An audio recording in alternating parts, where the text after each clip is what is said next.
Series को आगे ले जाते हैं। टॉप 5 प्रोफेशनल कोर्स जो जनरली कॉमर्स स्ट्रीम वाले कर सकते हैं, उसमें सेकंड नंबर पे है कंपनी सेक्रेटरी। तो कंपनी सेक्रेटरी जितने भी लीगल एस्पेक्ट बिजनेस के या किसी इंडिविजुअल के हैं वो एक हैंडल करता है। तो कंपनी सेक्रेटरी बेसिकली रिस्पॉन्सिबल होता है टैक्स रिटर्न रिकॉर्ड्स को रखने के लिए और एडवाइस देने के लिए बोर्ड ऑफ डायरेक्टर को regarding the financial health of the company, and वो इंश्योर करता है कि लीगल और स्टेटरी रेगुलेशन सही से कंपनी में चल रहे हैं कि नहीं चल रहे हैं। तो कंपनी सेक्रेटरी को जो मेंटेन करता है इस प्रोफेशन को इंडिया में, उस इंस्टीट्यूशन का नाम है institute of company secretary of India.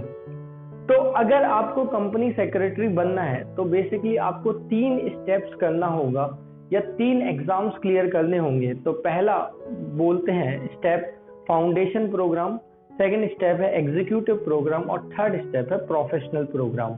तो बेसिकली आपको 3 एग्जाम्स देने होंगे कंपनी सेक्रेटरी को बनने के लिए। तो मिनिमम क्वालिफिकेशन जो फाउंडेशन एग्जाम की है वो आप किसी भी स्ट्रीम से 12th पास हो सकते हैं एक्सक्लूडिंग फाइन आर्ट। फिर सेकंड जो स्टेज होती है एग्जीक्यूटिव प्रोग्राम, उसमें आप या तो फाउंडेशन प्रोग्राम चाहे वो सीए का हो चाहे वो सीएस का हो, आप क्वालिफाई होने के बाद एग्जीक्यूटिव दे सकते हैं, या आप ग्रेजुएट हो किसी भी स्ट्रीम से एक्सक्लूडिंग फाइन आर्ट से। उसके बाद प्रोफेशनल देने के लिए सिर्फ एक ही तरीका है कि आपने एग्जीक्यूटिव प्रोग्राम ऑफ सीएस क्या किया हो, क्वालिफाई किया हो। फिर आ जाते हैं कंपनी सेक्रेटरी के एग्जाम बायलिंगुअल साल में 2 बार होते हैं, जून एंड दिसंबर।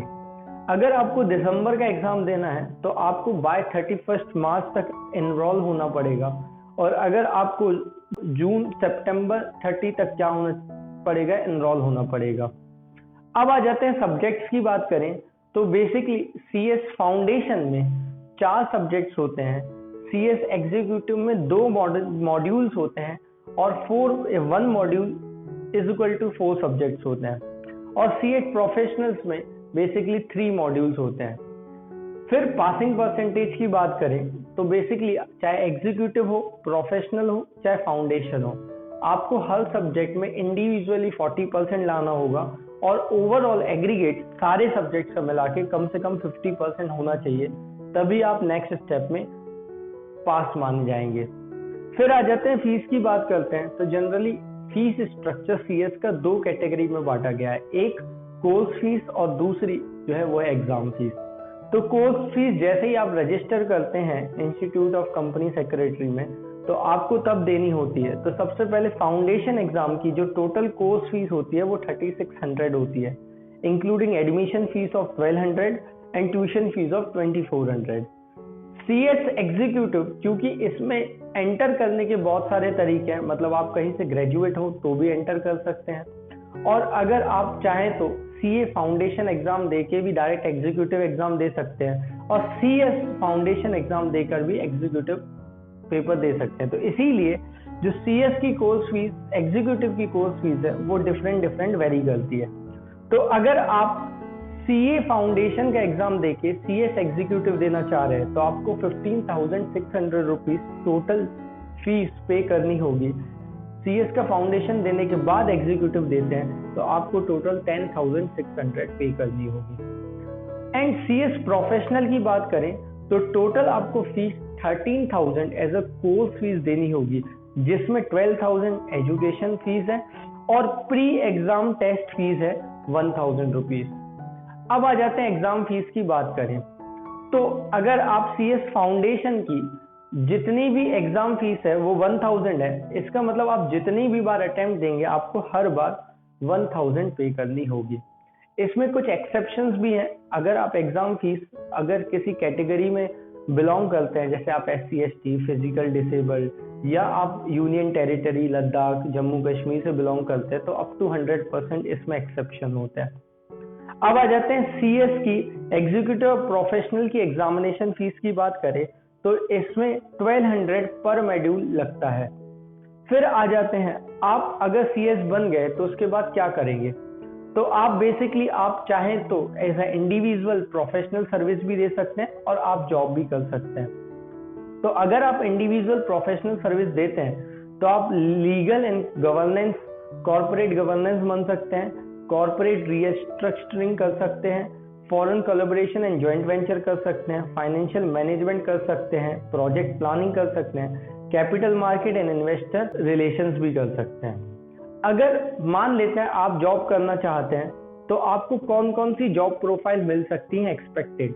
तो आप कंपनी रजिस्ट्रार बन सकते हैं, लीगल एडवाइजर बन सकते हैं, कॉर्पोरेट पॉलिसी मेकर्स बन सकते हैं, चीफ एडमिनिस्ट्रेशन ऑफिसर बन सकते हैं, प्रिंसिपल सेक्रेटरी बन सकते हैं। तो अब आ जाते हैं नेक्स्ट, जो सबसे फेवरेट मैटर होता है किसी भी कॉमर्स स्टूडेंट के लिए, what will be the salary of CS. मतलब अगर आप सीएस बन जाते हैं तो आप कितनी सैलरी एक्सपेक्ट कर सकते हैं। तो बेसिकली इंडिया जैसी कंट्री में जो एक एवरेज सैलरी किसी भी सीएस की होती है वो वेरी करती है 3 to 6 लाख, एक एवरेज, और maximum depend on your experience and knowledge. Next आ जाते हैं, फिर क्या सीएस टफ होता है? तो द आंसर इज नो। अगर आपको थ्योरी ज्यादा पसंद है तो basically CS is like theoretical exam. तो अगर आपको थ्योरी ज्यादा पसंद है तो द आंसर इज नो। लेकिन अगर आपको सीएस थ्योरी पसंद नहीं है तो CS may be tough for you. Is maths is compulsory for CS? तो the answer is no. Company secretary जो कोर्स होता है वो जनरली थ्योरेटिकल होता है, तो इसीलिए ये बिल्कुल कंपल्सरी नहीं कि आप मैथ्स के बैकग्राउंड से हो, क्योंकि इसमें मेजरली जो पोर्शन होता है वो लॉस एंड थ्योरीज होते हैं। फिर आ जाते हैं, अब लास्ट टॉपिक पे आ जाते हैं कि हम कितने अटेम्प्ट दे सकते हैं, कि क्या हम अनलिमिटेड अटेम्प्ट दे सकते हैं। तो उसके लिए भी आंसर इज नो। आप अगर सीए फाउंडेशन के जो मैक्सिमम अटेम्प्ट है वो है 6, मतलब सीए फर्स्ट स्टेज के फाउंडेशन के मैक्सिमम आप 6 अटेम्प्ट दे सकते हैं। लेकिन CS executive and CS professional programme के जो मैक्सिमम अटेम्प्ट है वो आप कितने दे सकते हैं? 10 दे सकते हैं। अगर इसके अलावा कुछ भी डाउट है then let me know in comment. Thank you very much.